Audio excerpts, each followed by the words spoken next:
People should not be afraid of their governments. Governments should be afraid of their people. Is he just a heroic freedom fighter or simply a bloodthirsty terrorist? That's just one of the provocative questions being asked in the controversial new thriller, V for Vendetta. You must tell us the whereabouts of Codename V. Natalie Portman stars as Evie Hammond, a woman who lives in a world where the oppressive government controls everyone and everything. Those caught in violation of curfew will be prosecuted without leniency or exception.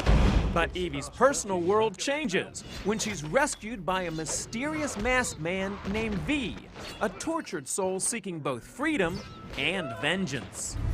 Mercy. Oh, not tonight. Who are you? What is it about this film that drew you to it? Well, I was just excited at the prospect of making this big, entertaining action movie that also has some really exciting ideas and maybe like subversive ideas that, will push people a little bit. You've been formally charged with 3 counts of murder, subverting of government property, conspiracy to commit terrorism, treason, and sedition. In the film, V tries to rally the public against the movie's dictatorial government by blowing up Big Ben and Parliament. I want anyone caught with one of those masks arrested. Kill him. A plan that asks the controversial question, can terrorism ever be justified? People are going to have a strong reaction from this movie, whether it's with it or against it or whatever, but I think it's really important for us to ask when, if ever, is violence justified? The story of V for Vendetta might seem it was written today with its themes of terrorism and oppressive government authority, but it actually began as a graphic novel from 1989. There is a lot of ideas in the original source material which I think will never go away. Actor Hugo Weaving, best known for his role as the evil Agent Smith in the Matrix trilogy, plays the main character of V.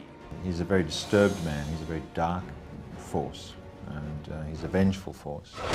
When I read it, I thought that was probably the most difficult thing was to try to humanize the mask, because the mask is fixed and doesn't change, and to try to express those ideas and make that human.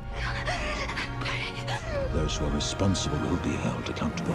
Now, what was it like relating to a co-star that was basically wearing a Halloween mask throughout the movie? Well, Hugo is such an awesome actor that just by his voice and his physicality, you have a really specific idea of who the character is. Portman's commitment to her own character is obvious during a pivotal scene where government interrogators try to humiliate her. Process her. I would have thought that would have been very traumatic, but I understand that you were looking forward to it. Well, it was something that I had always wanted to do, throw away the vanity for a little bit, but I never really had the guts to do it until I had good reason with it. When it was all over with, was it kind of liberating? What kind of reactions did you get from people? It was really fun. You get stared at a lot more because people are like, what's that girl doing with no hair, But it was really nice, just, dry hair. Portman first burst on the screen at age 13 with a captivating performance in 1994's The Professional. Since then, Portman has become a major star, but she's extremely private about her personal life. So I just had to ask. Rumor has it that there's somebody very special in your life that you're very protective of. Is it true that your pet terrier you won't let have a girlfriend? I love my little dog, Charlie. Okay, so maybe it wasn't the kind of gossip you were hoping for, but it's a safe bet, just like V for Vendetta, Natalie's next career move will be a crowd pleaser. I'm Tim Estiloz, and that's your Backstage Pass.